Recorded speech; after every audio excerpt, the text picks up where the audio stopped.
जय हिंद सभी साथियों को। और जैसा कि आप सभी जानते हैं कि आपका यूपी पुलिस का एग्ज़ाम कल से चालू होने वाला है, तो उसके लिए कुछ यहाँ पे टिप्स हैं कि कैसे आप ज़्यादा से ज़्यादा स्कोर कर सकते हैं। तो देख सकते हैं आपके सामने क्या पॉइंट लिखा हुआ है, यूपी पुलिस एग्ज़ाम में कैसे ज़्यादा से ज़्यादा स्कोर करना है। ठीक है, तो यहाँ पे बात करते हैं यदि हम कुछ पॉइंटों की, तो देखिए आपके पास कई सारे क्वेश्चन होते हैं। जैसे तमाम सारे क्वेश्चन आते हैं लोगों के कि क्या क्वेश्चन होंगे कि यहाँ पे जैसे अभी लोगों के मन में डाउट होता है कि यूपी पुलिस एग्ज़ाम में ज़्यादा से ज़्यादा सही क्वेश्चन कैसे अटेम्प्ट करना है। जैसे मान के चलिए आपको कम भी आ रहे हैं तो तब भी कैसे आप अटेम्प्ट करेंगे कि वो सही क्वेश्चन हो जाए। ठीक है, किस सब्जेक्ट के क्वेश्चन सबसे पहले करना है।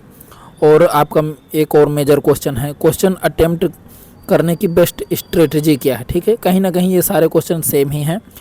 बाकी हम बात करते हैं तो देखिए मैं यहाँ पे कुछ ऐसे 10 क्वेश्चन को लेकर के आया हूँ कि जैसे यहाँ पे कोई क्वेश्चन लिखे हुए हैं 10 और उनको करने का तरीका क्या होगा। तो यहाँ पे हम सबसे पहले बात कर लेते हैं सब्जेक्ट की। दूसरा जो क्वेश्चन है हमारा यहाँ पे सब्जेक्ट कि सबसे पहले किस सब्जेक्ट को अटेम्प्ट करना है। तो यहाँ पे सब्जेक्ट में मुझे जहाँ तक से लगता है कि सबसे पहले आपको हिंदी और जीएस करना चाहिए। मैथ और रीजनिंग ऐसे दो सब्जेक्ट हैं जिनमें आपको टाइम लगेगा। ठीक है ना कहीं यदि मैथ हो अच्छी आ गई, रीजनिंग के भी यदि क्वेश्चन कई अच्छे आ गए। अब हम गड़बड़ियों की बात नहीं करते हैं, जैसा आप सभी लोगों ने एसआई में देखा कितना बेकार पेपर था। लेकिन यदि आपकी अच्छी मैथ और रीजनिंग आती है, कई क्वेश्चन यदि अच्छे लेवल के होंगे तो वहाँ पर भी आपको टाइम टेकन होगा। ठीक है, और इस बार माइनस मार्किंग है नहीं है, तो आपको सारे क्वेश्चन अटेम्प्ट करने हैं। तो यदि आप मैथ और रीजनिंग को लास्ट में छोड़ते हैं तो कई बार लोगों का, लड़कों का जो हो तो समय घट जाता है और उनके क्वेश्चन छूट जाते हैं। तो यदि आप जीएस और हिंदी को पहले करते हैं तो इनमें से जितने क्वेश्चन आपको आ रहे हैं सॉलिड तरीके से, पूरी तरीके से आप जिनमें श्योर हैं, कन्फर्म हैं, तो उतने तो कम से कम आप सबसे पहले सही ही कर देंगे। तो इसको जल्दी से जल्दी ये 2 सेक्शंस मेरे हिसाब से सबसे पहले आपको कंप्लीट करना चाहिए, एक जीएस का और एक हिंदी का। ठीक है, तो ये जो 2 सेक्शन होंगे तो जीएस और हिंदी, इन दोनों को आप जो हो तो सबसे पहले रख सकते हैं। ठीक है, इनमें से दोनों में से किसी को भी आप पहले उठा सकते हैं। और फिर तीसरा जो हो तो आप रख सकते हैं रीजनिंग का, तीसरा आप रीजनिंग का रख सकते हैं और चौथा मैथ का रख सकते हैं। ठीक है, तो इस तरीके से आप कर सकते हैं इसमें। और इसमें जो आपके ये जो दो ऊपर के सब्जेक्ट हैं जीएस और हिंदी में, इनमें से आपको ये ध्यान देना है कि ज़्यादा टाइम टेकन नहीं करना है, क्योंकि यदि आप इसमें समय ज़्यादा ले लेंगे तो आपको रीजनिंग और मैथ के लिए, इन दोनों के लिए समय बहुत कम पड़ सकता है। ठीक है, यदि अच्छे लेवल के क्वेश्चन आ गए। ठीक है, तो इनको जल्दी से जल्दी कवर करके और इनके आंसर फिलअप करना है। दूसरी बात ये कि जब आप आंसर भर रहे हैं, जब आप OMR भर रहे हैं, तो उस समय आपको बहुत ही सजग रहना पड़ेगा। बहुत बार ऐसा होता है कि जैसे एक ऑप्शन आपने यहाँ पे गलत कर दिया, ए भर दिया, अब पूरा सीक्वेंस आपका गलत हो जाएगा। ठीक है ना, जैसे आपको भरना था तीसरे का जैसे आंसर था ए और आपने चौथे का भर दिया ए, तो यहाँ से आपका पूरा सीक्वेंस गलत हो जाएगा और इसके कारण जो हो तो आपके पूरे नीचे के जितने भी भरते जाएंगे सारे क्वेश्चन गलत हो जाएंगे। तो ये आंसर फिलअप करते समय आपको जब OMR भरेंगे तो ये चीज़ ध्यान रखना है। और मैंने सब्जेक्ट का बता दिया कि आप कौन सा सब्जेक्ट पहले उठा सकते हैं। ठीक है, और इसके बाद जो हमारा क्वेश्चन है, क्वेश्चन अटेम्प्ट करने की बेस्ट स्ट्रेटजी, तुक्का लगाने की, इसमें जो चौथा ऑप्शन बन सकता है तुक्का लगाने की बेस्ट स्ट्रेटजी, तो वो मैं आपको बताऊंगा कि कैसे तुक्का लगाना है। ठीक है, यूपी पुलिस में एग्ज़ाम में ज़्यादा से ज़्यादा क्वेश्चन कैसे अटेम्प्ट करें। तो अटेम्प्ट करने के लिए मैंने बताया कि थोड़ा सा आपको स्पीड बढ़ा के रखना पड़ेगा। ठीक है, हल्की सी सजग रहना पड़ेगा आंसर फिलअप करते समय, और थोड़ा सा माइंड में संतुलन रखना पड़ेगा, भड़बड़ाना नहीं है, क्योंकि यदि आप भड़बड़ाएंगे तो जो क्वेश्चन आपको आ भी रहे हैं वो भी गायब हो जाएंगे आपके माइंड से। ठीक है, और कुछ सब्जेक्ट का हमने बात कर ली। अगला टॉपिक है यहाँ पे क्वेश्चन अटेम्प्ट करने की बेस्ट स्ट्रेटजी क्या है। तो जब आप क्वेश्चन अटेम्प्ट करेंगे तो पहले आपको जो क्वेश्चन आ रहे हैं उनको आप पहले जो हो तो टिक कर लें। ठीक है, और इसके बाद जो आपको 2 ऑप्शन 2 ऑप्शन आ रहे हैं तो फिर आप उनको करें, ठीक है। सबसे पहले जिनमें आप श्योर हैं तो उनको जो हो तो कन्फर्म कर लें, फिर जिनमें तुक्का मारना है उनको थोड़ा सा टिक हल्का सा मार्क करके रखें ताकि आपको दोबारा ढूंढने में दिक्कत ना हो। अब यहाँ पे बात करते हैं हम तुक्का मारने की बेस्ट स्ट्रेटजी क्या है। जैसे आपने सारे क्वेश्चन कर लिए, मान के चलिए अभी यहाँ पे हमारे 10 क्वेश्चन हमने लिए हैं ऐसे एग्जाम्पल के लिए, तो यहाँ पे हम कैसे सॉलिड तुक्का लगाएं। जैसे मैं मानता हूँ कि कोई क्वेश्चन ए होगा और उसका ऑप्शन सी मान लो सही है, ठीक है। फिर कोई बी क्वेश्चन हो, दूसरा क्वेश्चन होगा उसका मान लो ऑप्शन बी सही होगा, तीसरा क्वेश्चन होगा उसका मान लो ऑप्शन सी सही होगा, चौथा क्वेश्चन होगा मान लो उसका ऑप्शन डी सही होगा। मैं ये बात कर रहा हूँ कि यहाँ पे एनालिसिस कैसे करना है कि आप तुक्का किस क्वेश्चन पे मारेंगे, ठीक है। और यहाँ पे आगे मान के चलो 5वां क्वेश्चन है हमारे साथ, 5वां क्वेश्चन मान कर चलो हमारे साथ है और 5वें क्वेश्चन का ऑप्शन हमारा ए सही है। 6वां क्वेश्चन है इसका हमारा ऑप्शन सी सही है, ठीक है। आगे बात करें यहाँ पे तो हमारा 7वां क्वेश्चन है इसका हमारा ऑप्शन बी सही है। 8वां क्वेश्चन है हमारे साथ और इसका ऑप्शन मान लो सी सही है। इसके बाद यदि हम बात करें 9वां क्वेश्चन तो इसका ऑप्शन हमारा डी सही है। 10वां क्वेश्चन हम यहाँ पे उठा लेते हैं और इसका ऑप्शन सी सही है, ठीक है।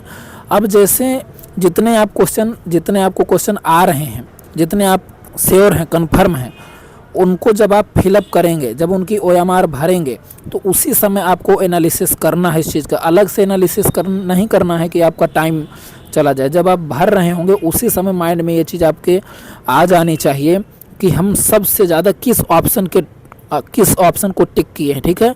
जो क्योंकि आप सबसे ज़्यादा सबसे पहले आप सही क्वेश्चन को अटेम्प्ट करेंगे, तो जब आप सही क्वेश्चन को अटेम्प्ट करेंगे तो वहाँ पर तो आपको पता चल जाएगा, जो श्योर होंगे कि भाई सी ज़्यादा सही आ रहा है कि बी ज़्यादा सही आ रहा है।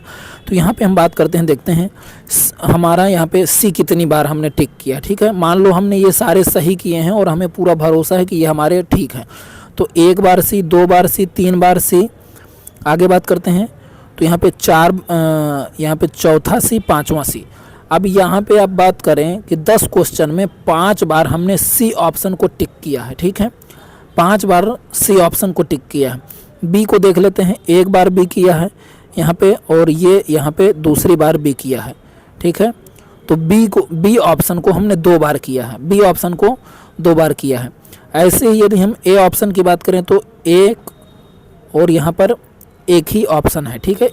ए ऑप्शन को 1 बार हमने टिक किया है। डी को देख लेते हैं तो डी को 1 और ऊपर 1, ये 2, ठीक है।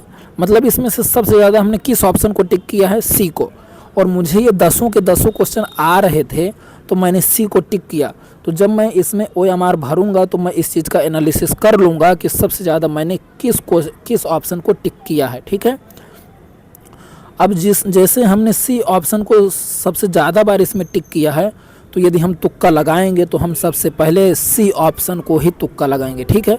यदि आप इधर उधर जो क्वेश्चन नहीं आ रहे हैं और उनमें से यदि आप तुक्का लगाएंगे तो जहाँ पर ए होगा वहाँ पर बी लगाएंगे, जहाँ पर बी होगा वहाँ पर सी लगाएंगे, जहाँ पर डी होगा वहाँ पर ए लगाएंगे। इस तरीके से आपके सही होने के चांस बहुत कम हो जाएंगे, ठीक है। तो पहले तो आप जिसमें सॉलिड हैं, जिसमें पूरी तरीके से श्योर हैं, आप उनको टिक करेंगे। फिर जिसमें से आपको 2 ऑप्शन में कन्फ्यूजन है तो उनको करेंगे। और जिनमें से आपको कुछ भी नहीं आता है तो जो मैंने स्ट्रेटजी बताई है तुक्का लगाने की, ये सबसे बेस्ट स्ट्रेटजी होगी।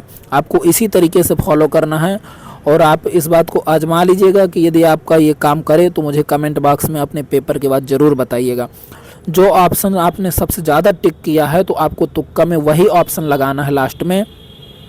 इसकी आपकी संभावना बहुत अधिक होगी सही होने की, ठीक है। मैं ये नहीं कहता कि 100% गारंटी लेता हूँ, लेकिन सही होने की संभावना अधिक होगी, ठीक है। तो ये तुक्का लगाने की आपकी बेस्ट स्ट्रेटजी बनेगी और इस तरीके से आपको करना है, घबराना नहीं है। पेपर अभी पता नहीं है कैसा होगा, ठीक है। SI का बहुत ही लुच्चा पेपर आया था तो उसकी हम बात कर नहीं सकते हैं, बाकी देखते हैं इसका पेपर कैसा आता है।